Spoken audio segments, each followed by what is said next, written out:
இன்னைக்கு cooking vlog பார்க்கலாம். இது வந்து பச்சை காராமணி. நம்ம கடையில வாங்குற காராமணி வந்து ஊற வச்சுதான் செய்யணும். இது வந்து ஊற வைக்கணும்னு அவசியம் இல்லை. அப்படியே வந்து கிளீன் பண்ணிட்டு அப்படியே வந்து நம்ம டைரக்டாவே வந்து செய்யலாம். சீக்கிரமாவே வந்து வெந்துடும். இந்த மாதிரி பச்சை காராமணி, அதுக்கப்புறம் ஸ்வீட் கார்ன், மக்காச்சோளம், இது எல்லாமே வந்து ரொம்ப ஹெல்த்தியான ஃபுட்டு. வாரத்துல 2-3 நாளாவது வந்து இந்த மாதிரி ஸ்வீட் கார்ன்ஸ் எல்லாம் வந்து குழந்தைங்களுக்கு கொடுக்கும்போது ரொம்ப ஹெல்த்தியான ஃபுட்டா இருக்கும். இது வந்து ரொம்ப பெருசா இருந்துச்சு, குக்கர்ல வந்து வைக்க முடியல, அதனால ஆஃபா கட் பண்ணிட்டு வேக வச்சு எடுத்துக்கலாம். ஒரு 2 விசில் விட்டா போதும். ஸ்வீட் கார்ன் வந்து நல்லா வெந்து வந்துடும். இன்னைக்கு வந்து ஏலக்காய் டீ தான். ஒரு நாளைக்கு வந்து இஞ்சி டீ, ஒரு நாளைக்கு ஏலக்காய் டீ, ஒரு நாளைக்கு வந்து நார்மலா இந்த மாதிரிதான் வந்து டீ வந்து நான் டெய்லியுமே வந்து ப்ரிப்பேர் பண்ணுவேன்.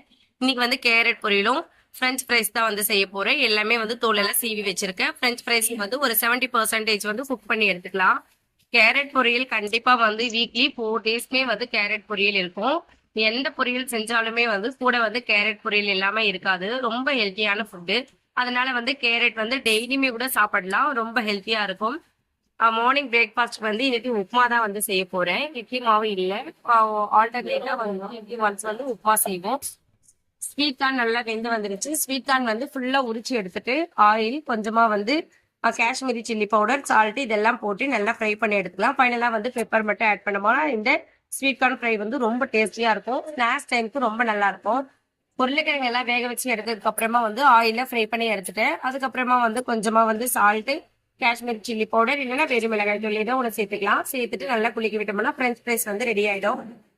மதிய லஞ்சுக்கு வெஜ் பிரியாணி தான். எல்லா வெஜிடபிள்ஸுமே வந்து ஆட் பண்ணிருக்கேன். கூடவே பட்டாணியும் சேர்த்திருக்கேன். மதிய லஞ்சுக்கு வெஜ் பிரியாணி செய்யும்போது நிறைய வெஜிடபிள்ஸ் எல்லாம் சேர்த்து செய்யும்போது டேஸ்ட் வந்து நல்லா இருக்கும். நம்மளுக்கு கொஞ்சம் ஹெல்த்தியாவே இருக்கும். அப்படி வந்து கொஞ்சமா மாவு இருக்கு, அதை மட்டும் பூரி செஞ்சு எடுத்துட்டேன். இந்த காரமணி குழம்பு பாருங்க, குக்கர்லயே வைக்கல, அப்படியே வந்து நம்ம மசாலாவெல்லாம் அரைச்சு விட்டு ஒரு 10 நிமிஷம் போல கொதி வந்தா போதும். இந்த சாம்பார் வந்து ரெடி ஆயிடும். இன்னைக்கு எங்களோட பிரேக்ஃபாஸ்ட் அண்ட் லஞ்ச் வந்து என்னன்னு பார்க்கலாம். பிரேக்ஃபாஸ்ட் வந்து உப்மா, பூரி, காராமணி குழம்பு. மதியம் லஞ்சுக்கு வெஜ் பிரியாணி. காராமணி குழம்பு வந்து 2 in 1 வெஜ் பிரியாணிக்கும் மார்னிங் பிரேக்ஃபாஸ்ட்டுக்கும் வச்சிட்டோம்.